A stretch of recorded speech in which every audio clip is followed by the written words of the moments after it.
বাংলাদেশ জামাতে ইসলাম সবার পরিচিত কিনা, সুপরিচিত কিনা, তাদের চিন্তা, তাদের ইচ্ছা সেটা কি, যে এই দেশের প্রত্যেকটা মানুষের ন্যায্য প্রাপ্য অধিকার ফিরে পাক এবং কোরআন হাদিসের দৃষ্টিতে দেশটা পরিচালিত হোক। 30 লক্ষ প্রাণের বিনিময়ে যারা আমাদের এই দেশটাকে স্বাধীন করেছেন, আমরা তাদের জন্য ওই দিনে 8 রাকাত নফল নামাজ পড়তে পারি। এটা হলো বিজয়ের জন্য রাসূল করিম সাল্লাল্লাহু আলাইহি ওয়াসাল্লাম সর্বপ্রথম উম্মে হানির ঘরের মধ্যে তিনি প্রবেশ করলেন। প্রবেশ করার পর তিনি এই নামাজটা আদায় করেন, 8 রাকাত নামাজ। যে সংসদের মধ্যে আল্লাহু আকবার, এখন কথা বললে একটু বেশি হয়ে যায়, যে আওয়ামী লীগ ছিল মুসলিম লীগ, শেখ মুজিব কি বলেছিল, যে যদি স্বাধীন হওয়ার পরে যে কোরআন সুন্নাহ বিরোধী কোন আইন এবং কোরআন সুন্নাহর বাইরে কোন কাজ বাংলাদেশে হতে পারে না, হতে দেওয়া হবে না। দুঃখ এবং পরিতাপের বিষয় হচ্ছে যে আমরা দেশে যে সংসদে ঢোকার আগে যে একটা বিসমিল্লাহির রহমানির রহিম লেখা ছিল, তো সেটাও খুলে ফেলা হয়েছে, উঠানো দেওয়া হয়েছে। তুমিনুনা বিল্লাহ وقال النبي صلى الله عليه وسلم المسلم من سلم المسلمون للسان ويهدي اللهم صل على محمد وعلى آل محمد كما صليت على إبراهيم وعلى آل إبراهيم إنك حميد مجيد اللهم بارك على محمد وعلى آل محمد كما باركت على إبراهيم وعلى آل إبراهيم إنك حميد مجيد আস্তাগফিরুল্লাহ রব্বি মিন কুল্লি জামবি ওয়া আতুবু ইলাইহি লা হাওলা ওয়ালা কুওয়াতা ইল্লা বিল্লাহিল আলিয়্যিল আযীম। আলহামদুলিল্লাহ, মহান রব্বুল আলামিনের দরবারে লাখো কোটি শুকরিয়া আদায় করি যে আল্লাহ জাল্লা শানহু আপনাকে আমাকে দুনিয়ার সমস্ত কাজকর্ম থেকে অবসর করে, ফারেক করে, শারীরিকভাবে সুস্থ রেখে ইমানের সাথে যথাসময় আল্লাহ পাকের ঘরে আসার তৌফিকটুকু এনায়েত করেছেন। এই জন্য আমরা অন্তর থেকে শুকরিয়া আদায় করি, আলহামদুলিল্লাহ। দুরূদ এবং সালাম বর্ষিত হোক মানবতার মুক্তির দূত বিশ্বনবী হযরত মুহাম্মদ মুস্তাফা সাল্লাল্লাহু আলাইহি সাল্লামের উপর, যে নবী দিন কায়েম করতে গিয়ে তাহার শরীর মুবারক থেকে রক্ত ঝরাইছেন, সে নবীর উপর আমরা দুরূদ পড়ি, আল্লাহুম্মা সাল্লি আলা মুহাম্মদ আল্লাহুম্মা বারিক আলা মুহাম্মদ। সম্মানিত মুসলিম کرام, আমাদের আজকের আলোচনার টপিক হচ্ছে যে বিজয় দিবস সম্পর্কে কোরআন হাদিস আমাদেরকে কি শিক্ষা দেয়, আমাদের কি করণীয়, কি বর্জনীয়, এটা হচ্ছে আমাদের আজকের আলোচ্য বিষয়। সম্মানিত উপস্থিতি, আল্লাহ পাক রব্বুল আলামিন আপনাকে আমাকে একটি কোরআন দান করেছেন। এই কোরআনে কারীমের মধ্যে আল্লাহ পাক রব্বুল আলামিন মানব জাতির জন্য কোন কাজ জায়েজ, কোন কাজ নাজায়েজ, কোন কাজ হালাল, কোন কাজ হারাম, কোন কাজ বৈধ, কোন কাজ অবৈধ, সেটা বোঝানোর জন্য আল্লাহ পাক রব্বুল আলামিন মহাগ্রন্থ আল কোরআন আমাদেরকে দিয়েছেন। কিন্তু আমরা যদি সেই কোরআন থেকে কোনো উপদেশ না নিতে পারি, সেটা আমাদের জন্য ব্যর্থতা। কিন্তু আল্লাহ পাক রব্বুল আলামিন আমাদেরকে যে কোরআনটা দিয়েছেন, আল্লাহ তাআলা বলেছেন ওয়ানাজ্জালনা আলাইকাল কিতাবা তিবয়ানাল লিকুল্লি শাইইন ওয়া হুদান ওয়া রাহমাতুন ওয়া বুশরা লিল মুসলিমিন, যে আমি তোমাদেরকে এমন একটা কিতাব দিয়েছি, এমন একটা কোরআন দিয়েছি, ওয়াহুদা এটা হচ্ছে হেদায়েত, ওয়া রাহমা এটা হচ্ছে রহমত, অবশ্যরা এটা তোমাদের জন্য সুসংবাদ, লিল মুসলিমিন এটা হলো মুসলমানদের জন্য একটা সুসংবাদ। কিন্তু আমরা যদি সেই কোরআনে কারীম থেকে আমাদের জীবনটা চলার ক্ষেত্রে আমরা যদি সেখান থেকে উপদেশ না নিতে পারি, সেটা আমার আপনার জন্য ব্যর্থতা। কিন্তু যদি আমরা সেই কোরআনকে আঁকড়িয়ে ধরতে না পারি, তাহলে আমাদের জীবনে কোনো দিনও সফলতা আসবে না। সাহাবায়ে কেরাম রাদিয়াল্লাহু তাআলা আনহু কোরআন বুঝছেন, কোরআন ধরছেন, কোরআন অনুযায়ী জীবন যাপন করছেন, তারা দুনিয়াতেও সফল হয়েছেন, আখিরাতেও সফল হয়েছেন।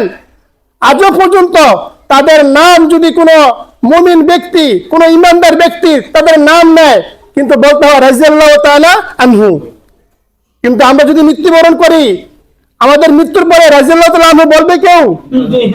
কখনো বলবে না।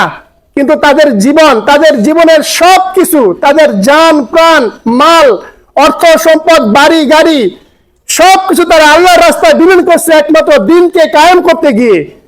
কিন্তু আমরা আজও যদি আমাদের মনের মধ্যে সে তামান্না আনতে পারি যে আমাদের জীবন যৌবন শক্তি, আমাদের অর্থ যদি আমরা আল্লাহর রাস্তার জন্য কুরবানি করার জন্য আমরা নিয়ত করি, কিন্তু আল্লাহ পাক রব্বুল আলামিন আপনাকে আমাকেও সেই তৌফিকটুকু কি করবেন? এনায়েত করবেন।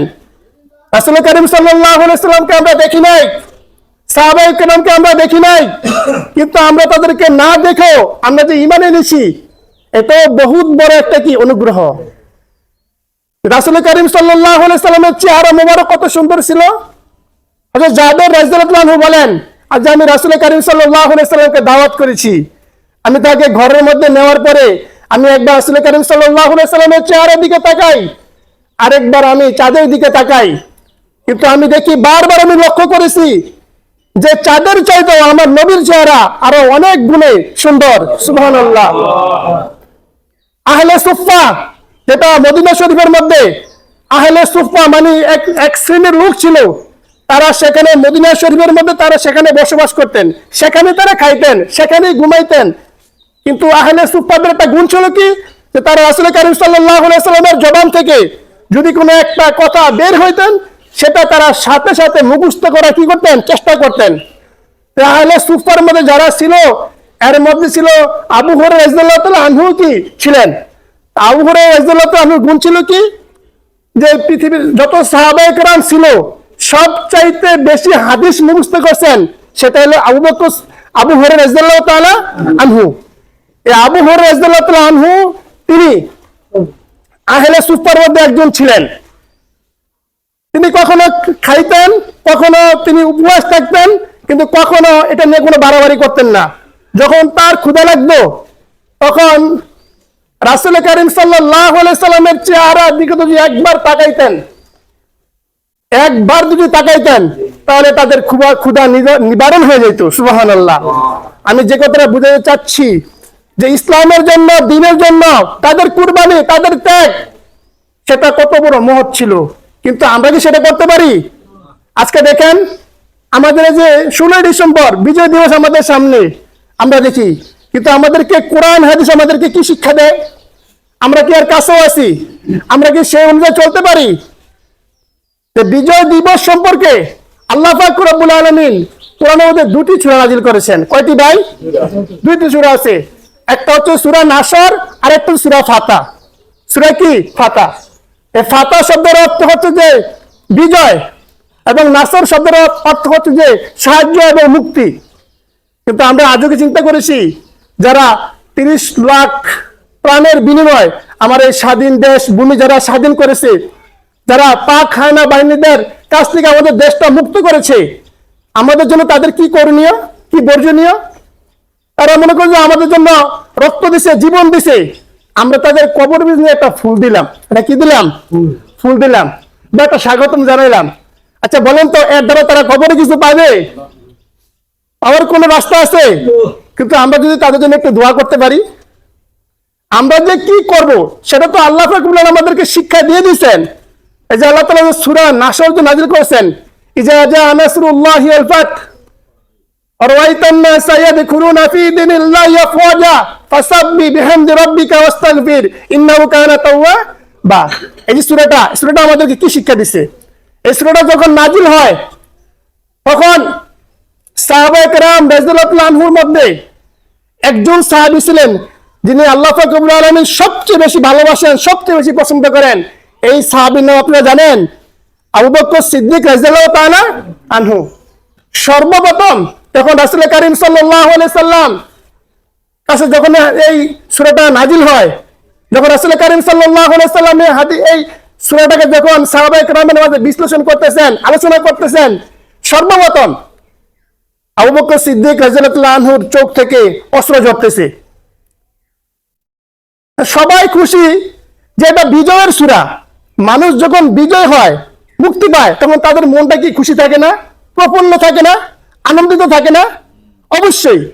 যে বিজয়ের সূরা আমাদের সামনে এসে পড়েছে, যেই বিজয়ের জন্য আমরা মক্কা ছাড়লাম, আমাদের বাড়ি ছাড়লাম, আমাদের নারী ছাড়লাম, আমাদের ঘর বাড়ি জায়গা সম্পত্তি, স্ত্রী ছেলে সন্তান সবকিছু আমরা ত্যাগ করলাম, সেই বিজয়ের সূরা আমাদের সামনে উপস্থিত হয়েছে। কিন্তু সবাই হাসতেছে, আর একজন সাহাবী সে কান্না করতেছে, হলো আবু বকর সিদ্দিক রাদিয়াল্লাহু তাআলা আনহু। তখন বাকি সাহাবীরা জিজ্ঞাসা করতেছে, এ আবু বকর, এটা তো আমাদের জন্য সুসংবাদ, খুশির সংবাদ, কিন্তু তুমি কান্না করে কেন? যে আমি স্পষ্ট দেখতেছি যে রাসূলের ওফাতের সময় চলে আসছে, যে রাসূল আর থাকবে না, আমাদের থেকে রাসূল বিদায় নেবে শীঘ্রই। অর্থাৎ আমাদেরকে বুঝতে হবে যে যে রাসূলকে দেখলে আমাদের চেহারা মুবারক এবং তাদের চেহারার দিকে তাকালে ক্ষুধা নিবারণ হইতো, আল্লাহু আকবার, সে রাসূল আমাদের থেকে চলে যাইবে। তখন যখন এই সূরাটা নাজিল হয়েছে, এই সূরার মধ্যে আল্লাহ তাআলা কি বলেছেন? ইজা জা আনাসরুল্লাহি ওয়াল ফাত, ইজা জা, শীঘ্রই তোমার কাছে আসবে নাসরুল্লাহ, আল্লাহর সাহায্য, ফাত, অফাত মানে কি? বিজয়। বিজয় কি হবে? ফাসাব্বি, তোমরা তাসবিহ পাঠ করবে, বিহামদি, আল্লাহ তাআলার শুকরিয়া আদায় করবে, আস্তাগফির, তোমরা ইস্তিগফার পাঠ করবে, ইন্নাহু কানা তাওয়াবা, নিশ্চয়ই আল্লাহ তাআলা তওবা কবুল কারী। সম্মানিত আমার ভাইয়েরা, তা আমাদেরকে শিক্ষা নিতে হবে। এখন যে অল্প কয়েকদিন পরেই 16 ডিসেম্বর আমাদের কাছে আসতেছে, আর রাসূল কারীম সাল্লাল্লাহু আলাইহি সাল্লাম যখন মক্কা বিজয় করলেন, মক্কা বিজয় করার পর যখন তিনি সেখানে যাইবেন, এখন শত সহস্র সাহাবায়ে কেরামকে নিয়ে যখন তিনি মক্কা যাইবেন, যাওয়ার পর রাসূল কারীম সাল্লাল্লাহু আলাইহি সাল্লামের সাথে এরকম শত সহস্র সাহাবায়ে কেরাম ছিল। সাধারণ একটা উটনির উপর বসে রাসূল কারীম সাল্লাল্লাহু আলাইহি সাল্লাম মক্কার দিকে অগ্রসর হয়েছেন। সেখানে যাওয়ার পর সর্বপ্রথম রাসূল কারীম সাল্লাল্লাহু আলাইহি সাল্লাম কি কাজটা করছেন? সর্বপ্রথম 8 রাকাত নামাজ পড়ছেন। কি করছেন ভাই? 8 রাকাত নামাজ পড়ছেন। এটা হলো আমাদের জন্য 1 নাম্বার কাজ। যদি যারা আমাদের এই 30 লক্ষ প্রাণের বিনিময়ে যারা আমাদের এই দেশটাকে স্বাধীন করেছেন, আমরা তাদের জন্য ওই দিনে 8 রাকাত নফল নামাজ পড়তে পারি। এটা হলো বিজয়ের জন্য রাসূল কারীম সাল্লাল্লাহু আলাইহি ওয়াসাল্লাম সর্বপ্রথম উম্মে হানির ঘরের মধ্যে তিনি প্রবেশ করলেন। প্রবেশ করার পর তিনি এই নামাজটা আদায় করেন, 8 রাকাত নামাজ। এবং দ্বিতীয় কি হলো যে যখন এই মক্কা বিজয় হয়ে গেল, যখন রাসূল কারীম সাল্লাল্লাহু আলাইহি ওয়াসাল্লাম মক্কায় পৌঁছে গেলেন, পৌঁছার সাথে সাথে মক্কার যারা কাফের মুশরিক ছিল তারা সবাই একটা আতঙ্কের মধ্যে পড়ে গেলেন, সবাই একটা টেনশনের মধ্যে পড়ে গেলেন যে মুহাম্মদকে আমরা এখান থেকে তাড়াইলাম, যে মুহাম্মদের উপর আমরা ইসলাম রুলার চালাইলাম, যে মুহাম্মদ আজকে আমাদের মাঝে ফিরে আসছে এবং শত সহস্র এবং 10,000 যেটারি 10,000 সাহাবায়ে কিরামকে নিয়ে তিনি মক্কায় প্রবেশ করছেন, আজকে তো তিনি আমাদের অবস্থা একেবারেই ধ্বংস করে দিবেন। আর এমন একটা টেনশনের মধ্যে পড়ছে। তখন রাসূল কারীম সাল্লাল্লাহু আলাইহি ওয়াসাল্লাম বলেন যে দেখো, তোমরা আমাদেরকে এবং আমার সাহাবায়ে কিরামদেরকে তোমরা কি এমন কোন নির্যাতনটা বাকি রয়েছে যেটা তোমরা করো নাই? আমি যখন মক্কার মধ্যে নামাজ আদায় করতাম, ওই নামাজ অবস্থায় যখন আমি রুকুর মধ্যে যাইতাম, তখন তোমরা উটের নারী বুড়ি পচা সেগুলো তোমরা আমার পিঠের মধ্যে দিতা। আমি যখন নামাজের শেষে যখন আমি আল্লাহ তাআলার কাছে প্রার্থনা করতাম, রব্বির হামহুমা কামা রাব্বায়ানি সগীরা, তখন তোমরা আমার হাতের মধ্যে আইনা আবার এরকম বকরির পচা ভুঁড়িগুলো তোমরা আমার হাতে দিতা, তোমরা তিরস্কার করতা, তোমরা এটাকে মেনে নিতে পারতো না, তোমরা এরকম করেছো। এবং আমি এবং আমার সাহাবায়ে কেরাম যারা তারা ইসলামের কথা ঈমান এনেছিল, তাদেরকে 2 বছর যাবত তাদের সাথে কোনো মাল বিক্রি করা হয় নাই। 2 বছর যাবত তাদের পানি বন্ধ ছিল। তারা মদিনার বাজার, মক্কার বাজারে যাইতে পারবে না, সেখান থেকে কিছু ক্রয় করতে পারবে না, কিছু বিক্রি করতে পারবে না, তাদের সে অনুমতি নাই, তারা সেটা করতে পারবে না। এবং আমি ইসলাম, আমার সাহাবায়ে কেরাম এবং আমি ইসলামের কথা বলার কারণে যখন রাসূল কারীম সাল্লাল্লাহু আলাইহি সাল্লাম বলতেন লা ইলাহা ইল্লাল্লাহ মুহাম্মাদুর রাসূলুল্লাহ তুফলিহুন, যখন তিনি কথাটা বলতেন যে তোমরা বলো কুলু লা ইলাহা ইল্লাল্লাহ, আল্লাহ ছাড়া আর কোনো মাবুদ নাই, মুহাম্মাদুর রাসূলুল্লাহ, মুহাম্মদ সাল্লাল্লাহু আলাইহি সাল্লাম আল্লাহর প্রেরিত রাসূল, তুফলিহুন, তোমরা সফল হবে। অর্থাৎ তোমরা বলো আল্লাহ ছাড়া আর কোনো মাবুদ নাই, হযরত মুহাম্মদ সাল্লাল্লাহু আলাইহি সাল্লাম আল্লাহর প্রেরিত রাসূল। যদি তোমরা এই কথাটা তোমরা বলতে পারো, তুফলিহুন, তোমরা হবে সফল কাম, তোমরা হবে কামিয়াবি, তোমরা হবে সফল। এটা কি আমার অপরাধ ছিল? এটা কি আমি অপরাধ করেছিলাম? তখন রাসূল কারীম সাল্লাল্লাহু আলাইহি সাল্লাম বলো, যখন আমি মক্কার বাজারের মধ্যে ইসলামের কথা বলতে যাইতাম, যখন আমি এই কথাটা বলতাম কুলু লা ইলাহা ইল্লাল্লাহ মুহাম্মাদুর রাসূলুল্লাহ তুফলিহুন, তখন ওই মক্কার কাফেররা 10 জন 20 জন কাফের একসাথে হইয়া রাসূল কারীম সাল্লাল্লাহু আলাইহি সাল্লামের উপর থুতু নিক্ষেপ করতেন, ইট পাটকেল মারতেন এবং বলতেন যে এই লোকটা পাগল, এই লোকটা কথা তোমরা শোনো না, যদি তোমরা এই লোকটার কথা শোনো তোমরা এর সাথে পাগল হয়ে যাইবা, অতএব তোমরা এর কথা কি করবে না, শুনবে না। তোমরা কি আমার উপরে সে নির্যাতন করো নাই? যদি তোমরা সে নির্যাতন করে থাকো তাহলে তোমাদের পরিণাম আজকে কি হওয়া দরকার, তোমাদের বিচার আজকে কি হওয়া দরকার। শুধু তাই নাই, ইতিহাসের পাতায় লেখা আছে হযরত বেলাল রাদিয়াল্লাহু তাআলা আনহু ইসলাম গ্রহণ করার কারণে উমাইয়ার গোলাম ছিলেন, তাকে মক্কার মধ্যে চিৎ করে শোয়ে বিশাল একটা পাথর তার বুকের মধ্যে চাপা দেওয়া হয়েছিল এবং উটের পায়ের মধ্যে তাকে বেঁধে মক্কার অলিতে গলিতে শেষানো হয়েছে। আর বলেছে তুমি বলো, তুমি যেটা বলছো লা ইলাহা ইল্লাল্লাহ মুহাম্মাদুর রাসূলুল্লাহ, তুমি এই কালিমাটাকে প্রত্যাখ্যান করো, এটাকে তোমরা ছেড়ে দাও, এটা মানতে পারবে না। যদি তুমি এই কালিমা থেকে তুমি ফিরে আসতে পারো তোমাকে মুক্তি দেওয়া হবে। কিন্তু বেলাল রাদিয়াল্লাহু আনহু তখন কি বলেছিলেন? আশহাদু আল্লা ইলাহা ইল্লাল্লাহ ওয়া আশহাদু আন্না মুহাম্মাদান আবদুহু ওয়া রাসূলুহু, যে কালিমা একবার আমি পাঠ করেছি সেই কালিমা থেকে আমি ফিরে আসতে পারি না। সম্মানিত আমার ভাইয়েরা, তখন রাসূল কারীম সাল্লাল্লাহু আলাইহি ওয়াসাল্লাম যখন এইভাবে তিনি সুন্দর মধ্যে একটা লেকচার দিলেন, একটা বক্তৃতা দিলেন, এই বক্তৃতাটা দেওয়ার পর তখন মক্কার সমস্ত কাফেররা তারা আত্মসমর্পণ করলেন, সারেন্ডার করলেন যে হে মুহাম্মদ, আখু ইনতা আখু কারিম ওয়াইবনে আখু কারিম, যে তুমি আমাদের সম্মানিত ভাই, তুমি আমাদের কি সম্মানিত ভাই, তুমি আমাদের উপর জুলুম করতে পারো না, তুমি কোন সময় আমাদের থেকে সেই প্রতিশোধ নিতে পারো না, আমরা সেটা আশা করতে পারি না। আমরা জানি তুমি দয়ার নবী, তোমার মধ্যে দয়ার সাগর রয়েছে, তুমি মাফ করে দেওয়াটা পছন্দ করো, ভালোবাসো, তোমার দ্বারা এটা কোশ্চেন কালো কিনা সম্ভব না। তখন রাসূল কারীম সাল্লাল্লাহু আলাইহি সাল্লাম এই সূরাটা পাঠ করলেন, ইজা জা নাসরুল্লাহি ওয়াল ফাত ওয়া রাআইতান্না সায়াদখুলুনা ফি দীনিল্লাহি আফওয়াজা ফাসাব্বি বিহামদি রাব্বিকা ওয়াস্তাগফির।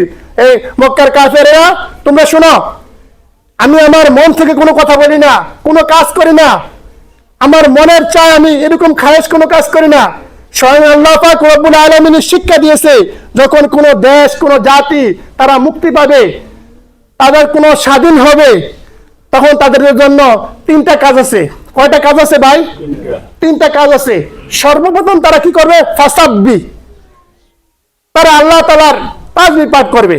কি করবে? তাসবিহ পাঠ করবে। তাসবিহ তো আমরা বুঝি সুবহানাল্লাহ, আলহামদুলিল্লাহ, ওয়া লা ইলাহা ইল্লাল্লাহ, আল্লাহু আকবার। এগুলার মর্যাদা আল্লাহ তাআলার কাছে আকাশচুম্বী, অনেক মর্যাদা। আপনি 100 বার সুবহানাল্লাহ পড়েন, 100 বার আলহামদুলিল্লাহ পড়েন, 100 বার আল্লাহু আকবার পড়েন, এই প্রত্যেকটার বিনিময়ে আল্লাহ তাআলা আপনাকে 100 বার যদি আপনি পাঠ করেন তাহলে 100 যুদ্ধের ঘোড়া লাগাম সহকারে আপনি আল্লাহর রাস্তায় দান করলেন। সুবহানাল্লাহ। আপনি 100 বার বললেন আর সুবহানাল্লাহ, 100 বার পড়লেন, 100 বার পড়ার বিনিময়ে আপনি কি পাইবেন? 100 যুদ্ধের জন্য লাগাম সহকারে 100 ঘোড়া যদি আপনি আল্লাহর রাস্তায় দান করেন কি পরিমাণ সওয়াব হবে বলেন? ব্যাপক সওয়াব হবে। ঠিক সেই পরিমাণ সওয়াব আপনার আমলনামায় আল্লাহ তাআলা দিবে। সুবহানাল্লাহ। তাহলে আমরা কি আমলগুলো করতে পারি না? করতে পারি, অবশ্যই আমরা আমলগুলো করতে পারি। ফাসাব্বিহ বিহামদি, অর্থাৎ আল্লাহ তাআলার প্রশংসা করবে। আল্লাহ তাআলা কি করবে ভাই? প্রশংসা করবে। আল্লাহ তাআলার প্রশংসা আমাদের করা দরকার আছে কিনা ভাই? আমাদেরকে ভাই এই দুনিয়াতে কে পাঠাইছেন? আমাদেরকে খাওয়ান কে? বাঁচান কে? রিজিক দেন কেন? আমাদের জীবনের মালিক কে? আমাদের মৃত্যুর মালিক কে? আল্লাহ তাআলা তো বলেছেন ইন্নাস সালাতা ওয়া নুসুকি ওয়া মাহইয়ায়া ওয়া মামাতি লিল্লাহি রাব্বিল আলামিন। ইন্নাস সালাতা তোমার নামাজ, ওয়া নুসুকি তোমার কুরবানি, ওয়া মাহইয়ায়া ওয়া মামাতি লিল্লাহি রাব্বিল আলামিন, তোমার বাঁচিয়ে থাকা, তোমার মৃত্যুবরণ করা লিল্লাহি রাব্বিল আলামিন। এটা একমাত্র আমার জন্য কি করতে হবে? হইতে হবে। আল্লাহ তাআলা কোরআনের অসংখ্য আয়াতের ভিতরে আল্লাহ তাআলা বলেছেন ওয়াকুল আলহামদুলিল্লাহিল্লাযী লাম ইয়াত্তাখিজ ওয়ালাদা ওয়া লাম ইয়াকুল লাহু শারীকুন ফিল মুলকি ওয়া লাম ইয়াকুল লাহু ওয়ালিয়্যুম মিনাজ যুল্লি ওয়া কাব্বিরহু তাকবীরা। আল্লাহ তাআলা বলেছেন তোমরা আমার প্রশংসা করবা, ওয়াকুল আলহামদুলিল্লাহ, তোমরা নিশ্চয়ই আমি আল্লাহর শুকরিয়া আদায় করবা। লাম ইয়াত্তাখিজ ওয়ালাদা, অর্থাৎ কি আমার কোনো সন্তান নাই, আমার স্ত্রী নাই, আমার পুত্র নাই, আমার কোনো সংসার বাস নাই, আমি খাই না, আমি ঘুমাই না, আমার তন্দ্রাও আসে না, আমার নিদ্রাও আসে না। বুঝতে পারছেন? আল্লাহ তাআলা বলেছে এই গুণ আমার মধ্যে নাই, আমার ছেলে নাই, মেয়ে নাই, স্ত্রী নাই, পরিবার নাই, সংসার আদি নাই, আমি খাইও না, আমি ঘুমাইও না, আমার তন্দ্রাও আসে না, আমার নিদ্রাও আসে না, আমি সার্বিক তোমাদের কল্যাণের জন্য নিয়োজিত। ইয়াসআলুহু মান ফিস সামাওয়াতি ওয়াল আরদি কুল্লু ইয়াওমিন হুয়া ফি শাইন। আল্লাহ তাআলা এমন একটা মুহূর্ত যায় না, এমন একটা সেকেন্ড যায় না, একটা সেকেন্ড যায় না যে আল্লাহ পাক রব্বুল আলামিন কোনো না কোনো একটা কাজের মধ্যে রত রয়েছেন। আমরা তো একটা অবসর পাই, আমরা একটু সময় খুঁজি, আমরা তো বিশ্রাম করার একটা সুযোগ পাই, তাই না? কিন্তু আল্লাহ তাআলা বলে কুল্লু ইয়াওমিন হুয়া ফি শাইন, এমন একটা মুহূর্ত যায় না যে আমি কোনো মানুষের কল্যাণের জন্য, হয়তো আমি কাউকে গরিব বানাই, আবার কাউকে ধনী বানাই, কাউকে সুস্থ বানাই, কাউকে অসুস্থ বানাই, কাউকে আমি পদোন্নতি দান করি, আবার যারা পদোন্নতি পেয়েছে তাদেরকে আমি একবার নিচে নামিয়ে দেই। আমি যেই কোনো সময় সার্বিকভাবে আমি মানুষের নিয়োজিতের জন্য আমি এই কাজ করে থাকি। অর্থাৎ আল্লাহ তাআলা কি বুঝালেন যে আমি আল্লাহ অবসর থাকি না। সুবহানাল্লাহ, আল্লাহ অবসর থাকে না। সম্মানিত আমার ভাইয়েরা, যদি বুঝেন তবে আমাদের কি করতে হবে? 2 নম্বর কাজটা হলো কি? ফাসাব্বি বিহামদি রাব্বিকা ওয়াস্তাগফির। শেষ আল্লাহ তাআলা বলেন তোমরা ইস্তিগফার পাঠ করবা। কি করবা? ইস্তিগফার পাঠ করবা। অর্থাৎ বিজয় যে আমাদের জন্য আসে এটা আমাদের পক্ষ থেকে হয় নাই। 5 আগস্ট যে আমাদের যে সাবেক প্রধানমন্ত্রী, এর যে কাজ কর্ম, দুর্নীতি এবং মানুষের বাকশক্তি লুট করেছে, মানুষের অধিকার নষ্ট করেছেন, তাদের মন্ত্রী ছিলেন, এমপি ছিলেন, তাদের সহযোগিতার যারা ছিলেন, তারা আমাদের কি করেছেন সেটা আপনাদের জানা নাই। একটা মাহফিল করতে দেয় নাই, একটা মিছিল করতে দেয় নাই, একটা মিটিং, একটা আপনি ভালো কাজ করবেন, ইসলামের একটা কাজ করবেন, আপনার পারমিশন লাগবে। আপনি যখন কোরআন হাদিসের কথা বলতেন, কোরআন থেকে কথা বলতেন, তখন আপনার সামনে থেকে মাইক্রোফোন নিয়ে যেত, গরম হয়ে যেত, গালিগালাজ করতো, উত্তেজিত হতো। সেটাকে আমরা ভুলে গেছি? আমরা কি ভুলে গেছি? অথবা আমাদের এখনো বিজয় কি আসে নাই? সেই বিজয়ের জন্য আমাদের চেষ্টা করতে হবে। সেই বিজয় আমার আপনার জন্য চেষ্টা করতে হবে। যদি আমরা সেই চেষ্টাটা করতে পারি তাহলে ইনশাআল্লাহ আমাদের কি হবে? সফল হবে। সম্মানিত আমার ভাইয়েরা, বাংলাদেশ জামাতে ইসলাম সবার পরিচিত কিনা? সুপরিচিত কিনা? তাদের চিন্তা, তাদের ইচ্ছা সেটা কি? যে এই দেশের প্রত্যেকটা মানুষের ন্যায্য প্রাপ্য অধিকার ফিরে পাক এবং কোরআন হাদিসের দৃষ্টিতে দেশটা পরিচালিত হোক। এটাকে বাংলাদেশ জামাতে ইসলামের শুধু মনের তামান্না থাকবে নাকি আমার মতো থাকা উচিত? যদি একটা মানুষ কোরআন হাদিস অনুযায়ী জীবনযাপন করে তাহলে সে কি নিয়োজিত হয়, নিষ্পেষিত হয়, সে কি অধিকার থেকে বঞ্চিত হয়? কোশ্চেন কারো না। কারণ আল্লাহ তাআলা বলেছে কোরআন জামিন আলকা ওয়ানাজ্জালনা আলাইকাল কোরআনা তিবয়ানাল লিকুল্লি শাইইন ওয়া হুদা ওয়া রাহমাতু ওয়া বুশরা লিল মুসলিমিন। যে কোরআনটা তিবয়ানাল লিকুল্লি শাইইন, অর্থাৎ এমন কোন বিষয় নাই যে কোরআন তোমাকে সমাধান করতে পারবে না। বুঝতে পারছেন নি? তাহলে বুঝলাম আমাদের রাজনৈতিক, অর্থনৈতিক, আমাদের পারিবারিক, সামাজিক, আমাদের জীবন বেঁচে থাকা, মৃত্যুবরণ করা, দুনিয়াতে আখিরাতে আমার সবকিছুতে বোঝা গেল কোরআনের মধ্যেই রয়েছে। কিন্তু দুঃখ এবং পরিতাপের বিষয় হচ্ছে যে সেই কোরআনটা আমরা বুঝলাম না। বাংলাদেশ জামাত ইসলামের একটাই লক্ষ্য, উদ্দেশ্য, তাদের ইচ্ছা যে এই দেশের মানুষগুলা তারা মুক্ত হোক, তারা কোরআন দ্বারা তাদের জীবনটা পরিচালিত করুক। এবং এই ক্ষেত্রে তাদের একটা ভূমিকা রয়েছে যে বাংলাদেশ জামাত ইসলামের উদ্দেশ্য হলো যে সংসদের মধ্যে, আল্লাহু আকবার, এখন কথা বললে একটু বেশি হয়ে যায়, যে আওয়ামী লীগ ছিল মুসলিম লীগ। শেখ মুজিব কি বলেছিল? যে যদি স্বাধীন হওয়ার পরে যে কোরআন সুন্নাহ বিরোধী কোনো আইন এবং কোরআন সুন্নাহর বাইরে কোনো কাজ বাংলাদেশে হতে পারে না, হতে দেওয়া হবে না। দুঃখ এবং পরিতাপের বিষয় হচ্ছে যে আমরা দেশে যে সংসদে ঢোকার আগে যে একটা বিসমিল্লাহির রহমানির রহিম লেখা ছিল, তো সেটাও খুলে ফেলা হয়েছে, উঠানো দেওয়া হয়েছে। তাহলে কি আমরা স্বাধীন হইলাম নাকি আরো আমরা পরাধীন হইলাম? সম্মানিত আমার ভাইয়েরা, বাংলাদেশ জামাত ইসলাম আপনাদেরকে সঠিক রাস্তা দেখাচ্ছে, কোরআনের পথ দেখাচ্ছে এবং মদিনার ইসলাম আপনাদেরকে দেখানোর চেষ্টা করতেছে। আপনারা চেষ্টা করবেন আপনাদের জান, মাল, সময়, অর্থ সবকিছু ব্যয় করে কিভাবে আপনি এই কাজ করতে পারি এবং আমাদের চেষ্টা আমরা করতে পারি, সেদিকে আমাদের জন্য কি করতে হবে ভাই? চেষ্টা করতে হবে। যতটুকু কথা ভাই বললাম, চেষ্টা করছি কোরআন এবং সুন্নাহর ভিত্তিতে কথাগুলো বলার জন্য। এই কথাগুলোর উপর আমাকে আপনাকে আল্লাহ তাআলা আমল করা তৌফিক দান করুক।